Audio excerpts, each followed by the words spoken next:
आज class 12 technical stream mathematics को एउटा क्वेशन पेपरलाई लिएर आएको छु। तपाईहरुले अरु क्वेशन पेपरहरु चाहिँ त्यहाँ प्लेलिस्टमा अपलोड गरेको छ, त्यहाँबाट हेर्न पनि सक्नुहुनेछ। साथै यो मैथमेटिक्स फुल मार्क्स 75 छ अनि हाम्रो पास मार्क्स भनेको 75 को 35% हुन्छ।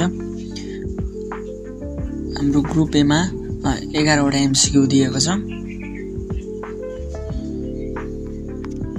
त्यसैगरी हामी ग्रुप बी मा जान्छौं। ग्रुप बी मा 8 मार्क्सले 5 वटा सर्ट आन्सर क्वेशन हुन्छ।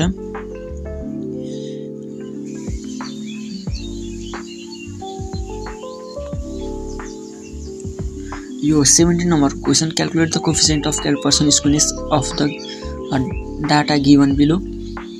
यो चाहिँ इम्पोर्टेन्ट क्वेशन हो।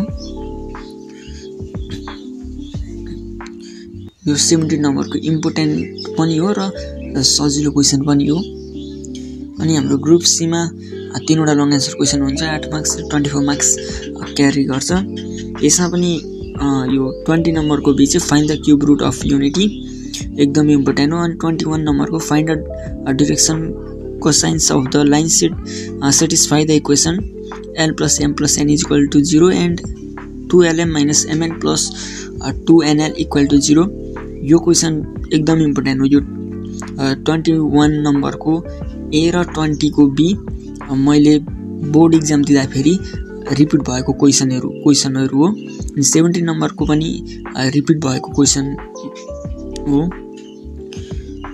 र अर्को 21 को बी पनि use vector method proof that sin a by a equal to sin b by b equal to sin c by c where abc are sides of a triangle abc।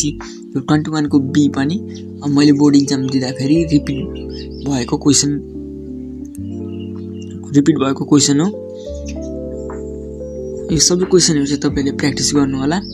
यदि तपाई यो च्यानलमा नयाँ हुनुहुन्छ भने तपाईहरुले यो भिडियो तपाईले आफ्नो साथीहरुलाई शेयर गर्नु होला। साथै तपाईलाई पुरानो क्वेशन पेपरहरु चाहिन्छ भने यहाँ तल देखाएको नम्बरमा मलाई WhatsApp मा मेसेज गर्न सक्नुहुनेछ।